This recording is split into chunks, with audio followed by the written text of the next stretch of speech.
Welcome back to our channel, Retired and Loving It. We're still somewhat restricted as far as where we can go and where we can film because of the coronavirus pandemic. However, we can still show you some of our hometown historical sites. My name is Terry. And my name is Keith.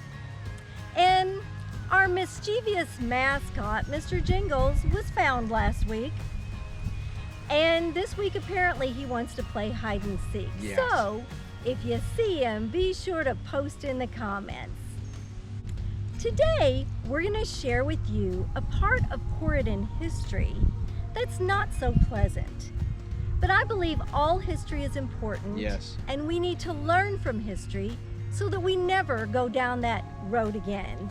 True. Today, we're going to share with you about when Corydon was segregated. Behind me is the longest standing segregated school in the state of Indiana.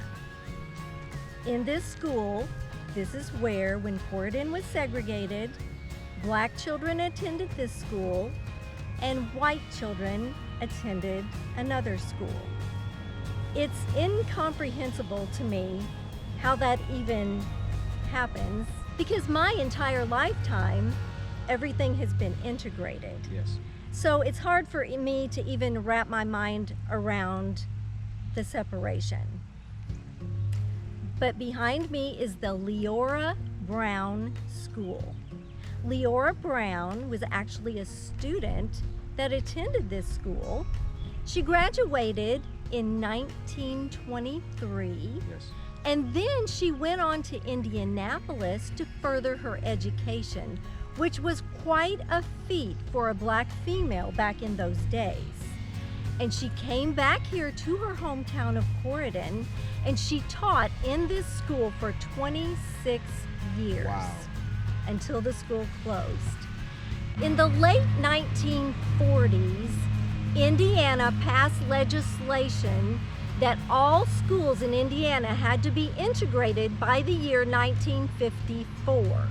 So this school was closed in 1950 and all students were integrated into one school. Now, after this building closed, later on, it was reopened as a first grade building. Because it has significance for me, because I attended first grade in this building. Awesome. There was 2 rooms, both were first grade classrooms, Miss Merck and Miss Bickle. I was in Miss Merck's class, and I can remember to this day being on the playground, crying my little eyes out because I missed my mom. Back when I went to school, kindergarten was not required. In fact, preschool was unheard of, and really only the prominent, well-to-do children got to attend kindergarten because you had to pay to attend and you had to provide your own transportation. So not many children were able to attend kindergarten when I grew up. So anyway, this is my first grade building. This is the home of Leora Brown, which will soon be restored. Her family got together, got funding, and got this school refurbished. And now it serves as a cultural center, and you can also rent it out for special events.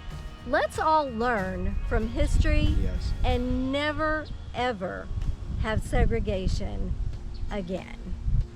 Let's go to another location and we'll talk about Oswell, Wright, and some underground railroad work. That's been great. So much history here in Corydon. Again, Mr. Jingles said he's going to try to get in at 1 or 2 pictures. If you see Mr. Jingles in a picture, tell us in the comments below where you see him.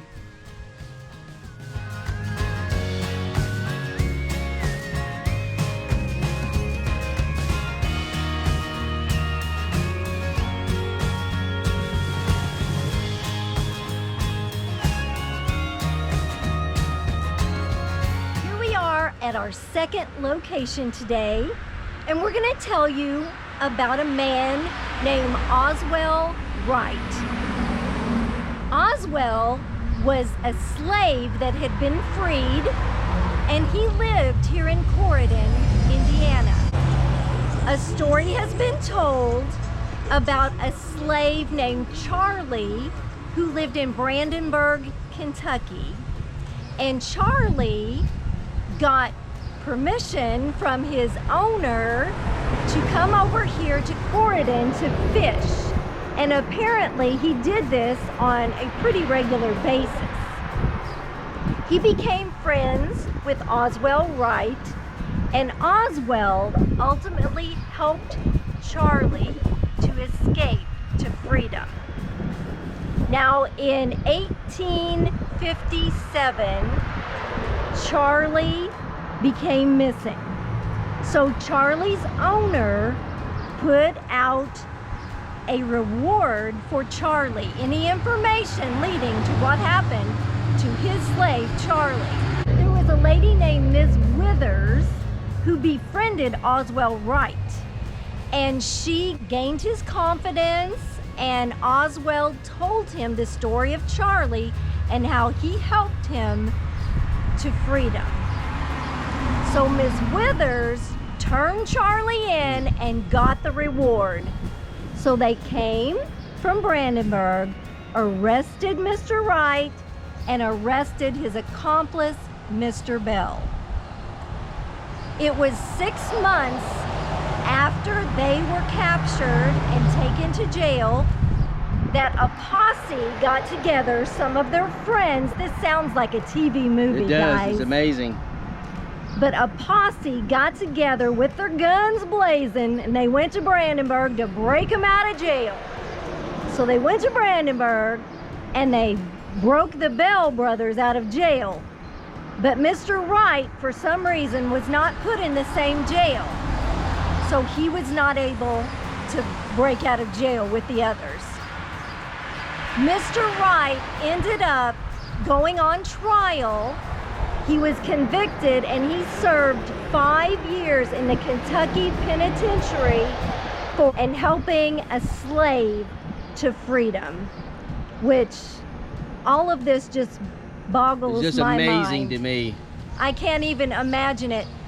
You know, we are all one race, that is the human race, and how one could think they could own the other, to me just doesn't even mentally, I can't even comprehend it.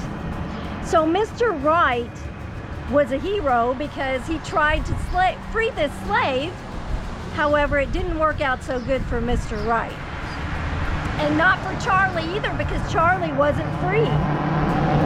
We're gonna go to another location, and I'm gonna show you a place where they were part of the Underground Railroad to help free slaves.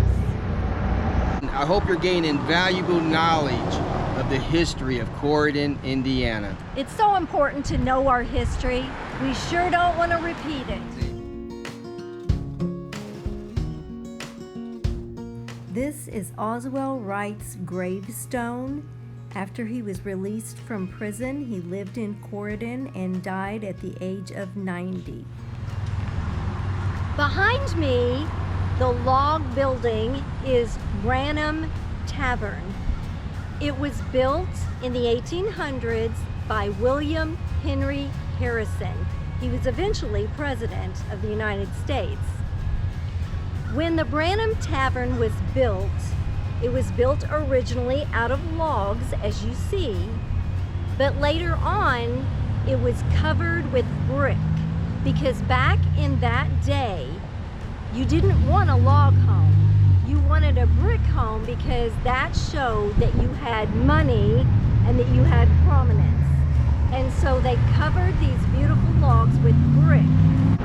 When the building was redone, they took all of the bricks off down to the original logs, and it's a beautiful building. But inside this building, I have read many places where there is a place under the floor where they would hide slaves as they were making their way to freedom. It was part of the Underground Railroad. And so there was a trap door in the floor where they would hide the slaves that were trying to get to their freedom. We have toured this building several times, although currently it is not open for public tour. So this building was a part of the Underground Railroad here in southern Indiana.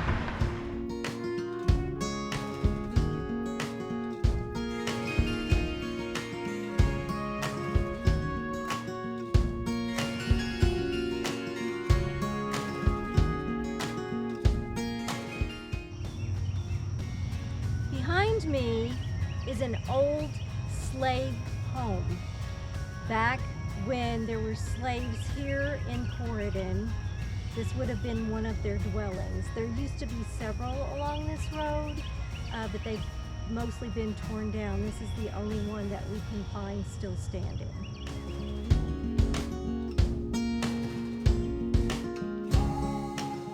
This is a picture of this same house in 1997, and this house has since been torn down. Some history we're proud of, and some is not pleasant. But we hope that you've learned a few things about Corydon history today. Thank you so much for watching this video with us. I think Mr. Jingles had a good time playing hide and seek today. If you found him, don't forget to tell us in the comments. We'll see you next time on Retired and Loving It. Thank you for watching. You guys are awesome. Please subscribe.